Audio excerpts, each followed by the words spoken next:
নলিনীর এগেনস্টে আবার তুই আমি আজে বাজে কথা বুঝিয়েছিলি, আর আমি সেই কথাগুলো বিশ্বাস করে নলিনীকে। What are you talking about? Come again. Come again. কি বলছিস বল? বুঝতে পারছি না, বল আবার বল। নলিনী মালখানিতে অফারটা নেয়নি। কি? নলিনী চাকরিটা নেয়নি তন্ময়।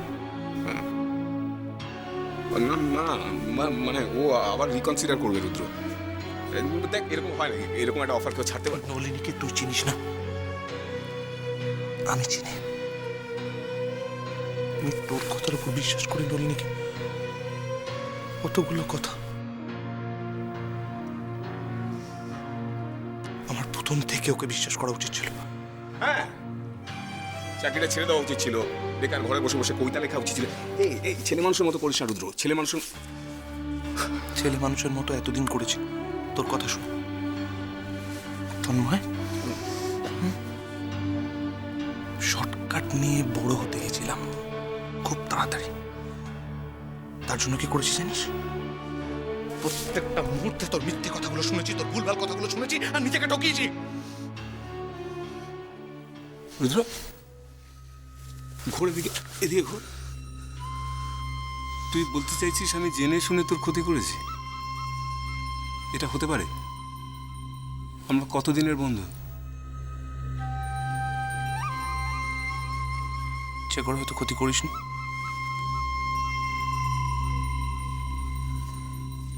ভুল করেছি যেটা স্বীকার করবি তো? না, এটাকে তুই ক্যালকুলেটেড রিস্ক বলতে পারিস রুদ্র। আচ্ছা, ক্যালকুলেটেড রিস্ক।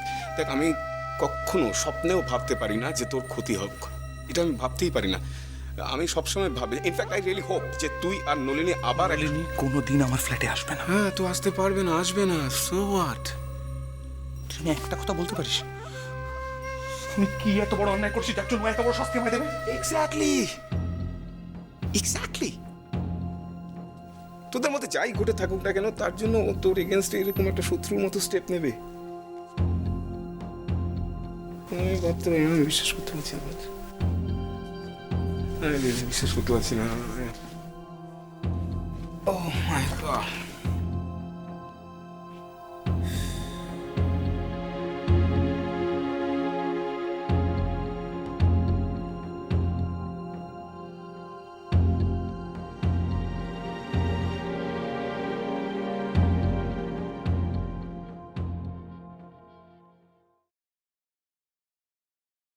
ডিভোর্স? মরি? মরি? ডিভোর্স মানে ও সত্যি সত্যি রাজি হয়েছে ডিভোর্সের কথা? আমি আমি তো স্বপ্নেও কখনো ভাবতে পারিনি ডিভোর্সের কথা। আচ্ছা মরি, ডিভোর্সটা কি চারটিখানির কথা বললেই হয়ে গেল?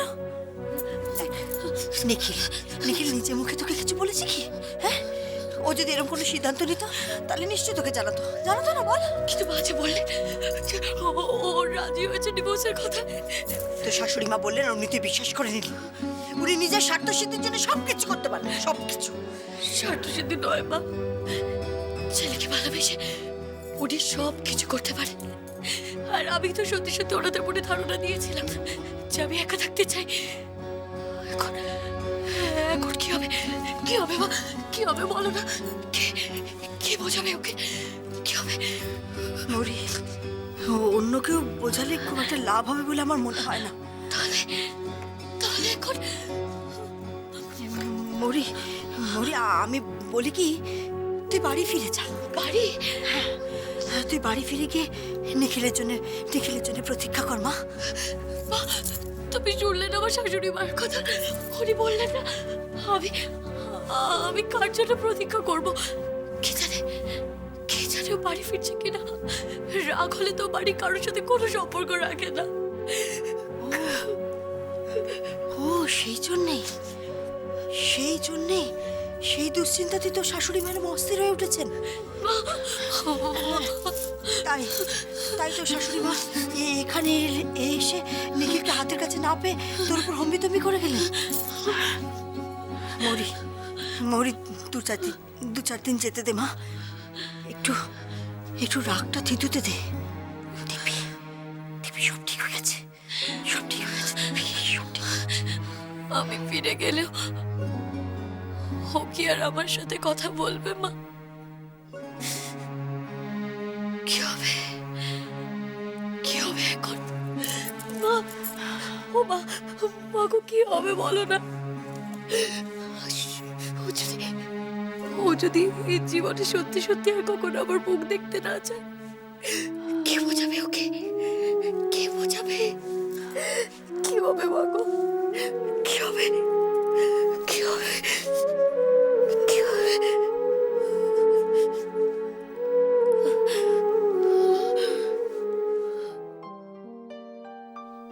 আমি তোমাদের মা নলিনী।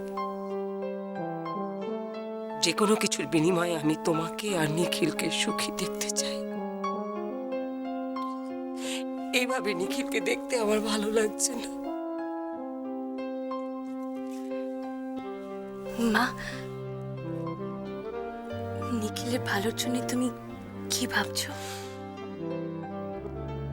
মৌরিকে নিখিলের জীবন থেকে পাকাপাকি ভাবে সরে যেতে হবে। মা, আমি চাই আমার সিদ্ধান্তটা তোমরা সকলে সমর্থন করবে। মানে তুমি তুমি কি নিখিলের ডিভোর্সের কথা ভাবছো? মৌরিকে আমি কথাটা জানিয়ে এসেছি। কি? মরির বোনের এই অবস্থায় তুমি মরিকে? How could you? তুমি এত নিষ্ঠুর কেন নলিনী? দিনের পর দিন নিখিলকে মৌরির জন্য কষ্ট পেতে দেখেও তুমি আমাকে নিষ্ঠুর বলছো? প্লিজ মা, স্বামী স্ত্রীর মধ্যে মিসআন্ডারস্ট্যান্ডিংটা দুজনকেই ক্লিয়ার আউট করে দিতে দাও। কেন শুধু শুধু আমরা ইন্টারফিয়ার করব?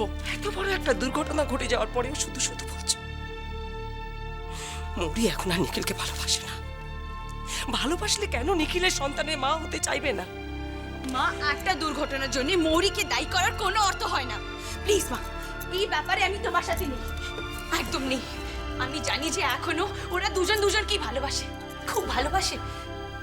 আমি নিখিলের সাথে কথা বলেছি নলিনী। নিখিলের মনের কোণে কোথাও মৌরি নেই। মা, না নেই, মৌরি নেই। তুমি কি চাও না নলিনী একটা মরে যাওয়া সম্পর্কের বোঝা থেকে তোমার ভাই মুক্ত হোক, নতুন করে আবার একটা সুস্থ জীবন শুরু করুক? চাও না? না মা, এই সময় নিখিল ডিভোর্সের কথা কি করে ভাবতে পারে? কেন পারে না? মা, হাজবেন্ড হিসেবে নিখিলের এখন মৌরির কাছে থাকা উচিত। ওয়াইফ হিসেবে মৌরি নিখিলের জন্য কোন কর্তব্যটা করেছে?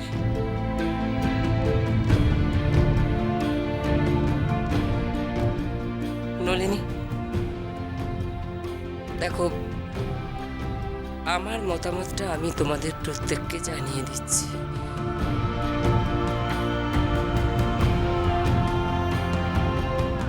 সমর্থন নাই করতে পারো, কিন্তু বিরোধিতা করো না।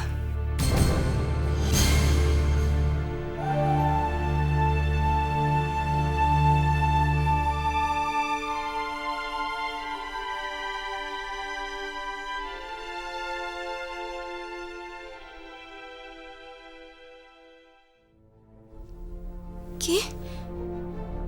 বিনয় মিত্রকে আপনারা এখনো ধরতে পারেননি? He is absconding. তবে বেশি দিন ঘাপটি মেরে লুকিয়ে থাকতে পারবে না। চারিদিকে জাল ছড়ানো আছে। তবে আপনি যদি ওনার কোনো বন্ধু বান্ধবদের নাম আমাদেরকে বলেন, তাহলে আমাদের পক্ষে খোঁজ খবর নেওয়াটা আরো সুবিধাজনক হয় মিসেস মিত্র। তপন গায়েন বলে ওর এক বন্ধু আছে, সে সে গোবরায় থাকে। আর আর পঞ্চানন সাঁই, সে তো আমাদের পাড়াতেই তার বাড়ি। এছাড়া ওর আর কোনো ঘনিষ্ঠ বন্ধু বান্ধব আছে বলে তো ঠিক জানি না।